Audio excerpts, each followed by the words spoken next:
Hello everyone, my name is Lowko and welcome to a new game of StarCraft II Heart of the Swarm. Today we're gonna take a look at a game that I have played last night. It's really only a couple of hours ago that I played this one.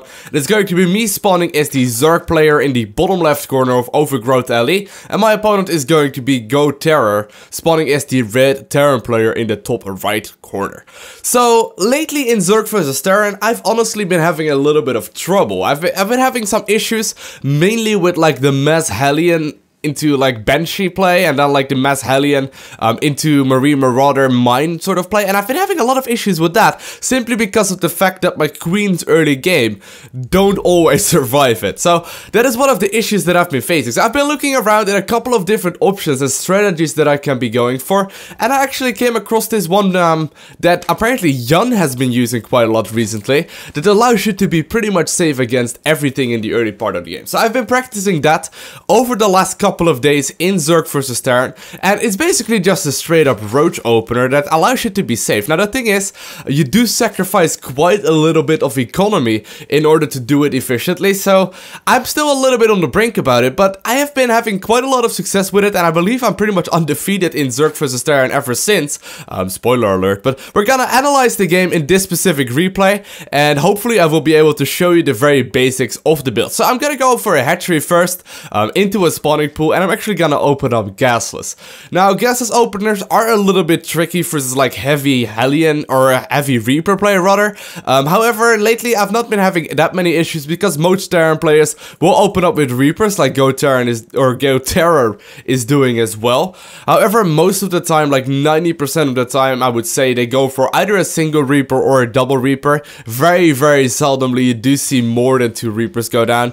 And I believe GoTerra in this game goes for 2 if I'm not mistaken, simply because of the fact that Zerg players have gotten too good at defending it. So I'm gonna open up gasless, gonna go for 4 queens right off the bat in the early part of the game, and I'm mostly gonna make drones and defend with a couple of Zerglings early on. Now the funny thing with this build is that normally you defend obviously with Zerglings and queens. In this build we're not even gonna get Zergling speed until a whole lot later. Now, I'm quite curious if you guys would want me to make an in-depth video about this build. So if you would like me to actually make an in-depth video about this new Zerg vs Terran opener that I've been practicing, definitely let me know right below that like button in the comment section below, and just tell me, Lowko, make that goddamn video, so we know exactly, or so I know exactly whether or not you would like to see it or not.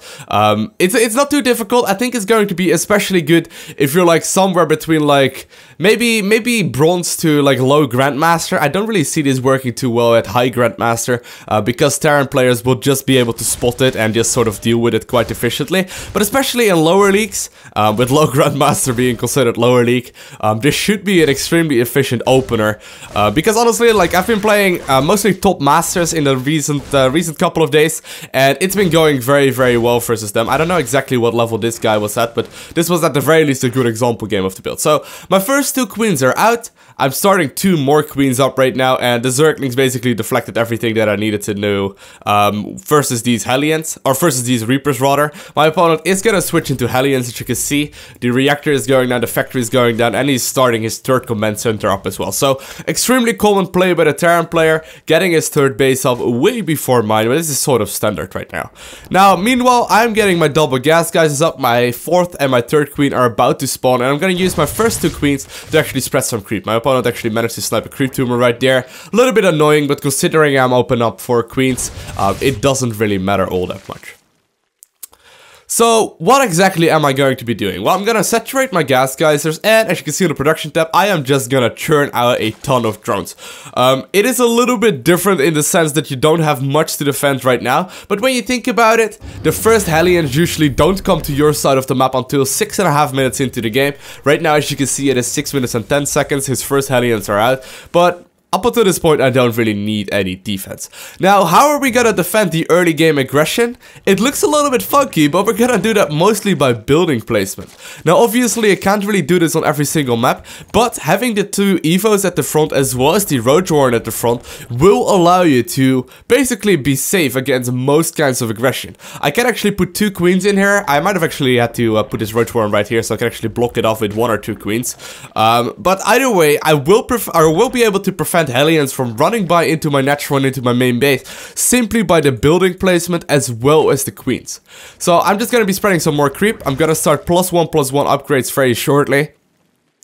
I actually should have started my gas guys a little bit earlier, but that's cool. But at this point, I am able to start producing some roaches if it turns out to be necessary. Now, as you can see, this guy is actually going quite heavily into Hellions already. We see 6 out right now. Is he creating any more? No, he's not creating any more. But this is still a little bit funky. A couple of months ago, this would be very, very uncommon. You wouldn't really see like Reapers and Hellions at this point in the game.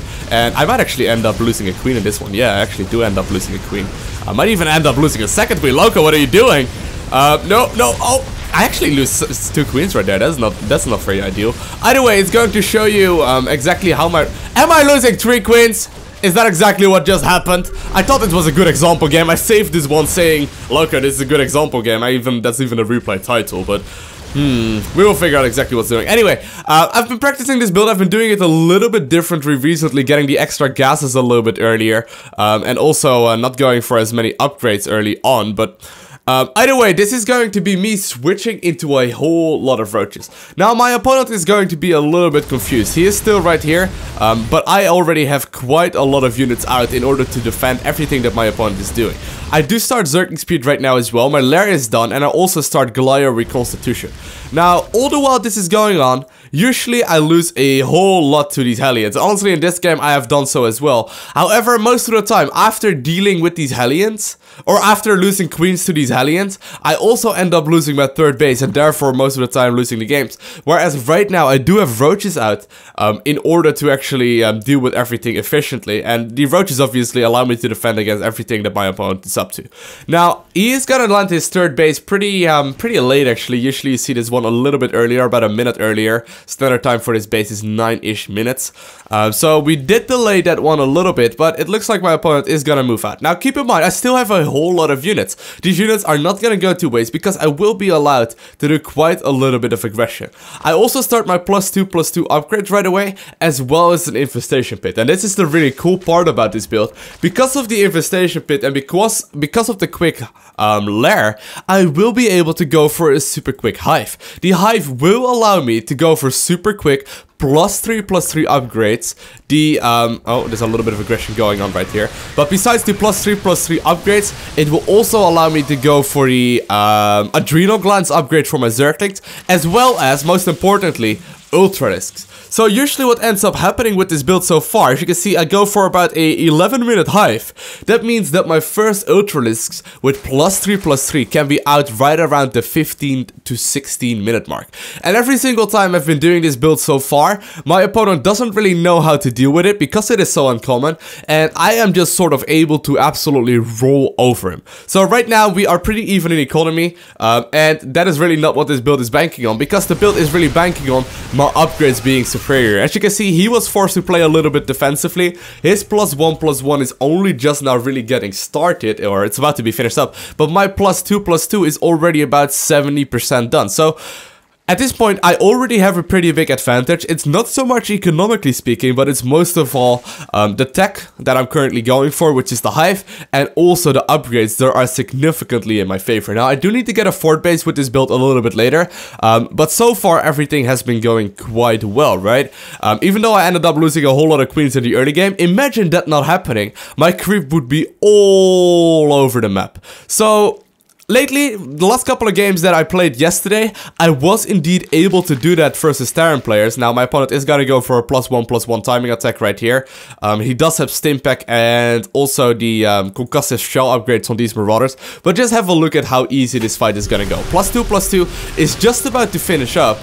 It's actually not done quite yet, but I don't really need it at this point either, because I can just sort of win versus this army anyway. The roaches are always really strong. I haven't been rebuilding roaches in quite a while, but roaches just sort of don't die, and you're allowed to just keep them throughout the entire game until eventually they die and you replace them with Ultralisks. So right now I'm getting my Ultralisk cavern up, I'm getting my adrenal glands upgrade, I'm going to start +3/+3 as soon as I realize the +2/+2 is done, and while I'm dealing a lot of aggression to my opponent, I am also getting the 4th base up, which I should also start mining from very shortly. Now here we go, I'm gonna lose a couple of these roaches, but honestly that is no problem whatsoever whatsoever, because they are basically meant to die at this point. I started +3/+3 upgrades right now, and very shortly, while I'm doing all of this aggression, I will be allowed to switch into this magnificent unit called the Ultralisk. So I'm still doing a little bit of aggression. I am eventually going to lose all of these units, but like I said, roaches are not really the unit I want to be banking for anyway. So what I'm gonna do next is simply just sit back. Adrenal Glands is about to be finishing up, which makes my Zerglings just straight up 20% stronger. +3/+3 is in the making. Chitinous Plating, I'm going to start that one up right now, which is the extra armor for the Ultralisks, and at that point the game is incredibly much into my favor. So my opponent has started +2/+2. It is about to be finished up. Well, +2 attack is about to be finished up. +2 armor is still quite a while from finishing, but my +3/+3 is already about 30-ish% done. Now this upgrade takes a long time to finish up, so I can't really move out just yet, but as you can see, right around the 16-ish minute mark, ideally, even though I was delaying that a little bit, ideally my Ultralisk should be at +3 attack and I believe +7 armor with the Chitinous Plating upgrade around the 16-minute mark, which is pretty much unstoppable. Now my opponent has decided to go for siege tanks. I'm not completely sure if he was aware yet of my Ultralisk, but siege tanks are not a very good choice for such Ultras, because they will just sort of roll over it, and my opponent actually being a little bit annoying with a dropship, but he does decide to turn around again with his main army, yeah. Now, the one thing that I did find this build being a little bit weak against is drop play, exactly like my opponent is doing. If your opponent decides to go for like 2 or 3 medevacs, it ends up being quite tricky to deal with it. So what I've been doing recently, at the last games yesterday, is actually get, right around this time, a Spire out as well to actually deal with everything, as well as all of this static defense. As you can see, it's got spines and everything everywhere. And I also obviously have Zerglings in the main base to deal with everything. My Ultralisk, however, are waiting for this army. As you can see, +3/+3 is about to be finished up. I don't think it will be able to finish up before this fight, but just have a look at how this fight is gonna go, okay? I'm getting all of my units back. Spines are already in the main base ready to deal with this, so here we go. I'm just gonna run in here, and you can see the power of Ultralisk. This is a 170 supply Terran army, and it is getting absolutely massacred. This is even not with +3/+3 yet, because I messed up the build a little bit, and keep in mind I also lost these queens early on, so this build, the execution of this build rather, is nowhere near ideal, and yet I am still rolling over this high master opponent that I'm facing right now. Simply because of the fact he doesn't really know exactly how to deal with this. Such quick Ultralisks are kind of uncommon, no Muta play is also kind of uncommon, so my opponent is a bit confused. My +3/+3 is finished up right now. I'm starting a lot more Zerglings. My 4th base is up. I'm having defense out in the main base as well, and I will be allowed to just simply go in right now and deal a ton of damage to this Terran. So can you see how quickly those siege tanks die as soon as the Zerglings close the distance? I'm even rolling Banes into siege tanks. Loko, what are you doing? But this game is practically over. So if you want me to make a guide about this specific opener, let me know right below that like button in the comment section below. I would love to create it.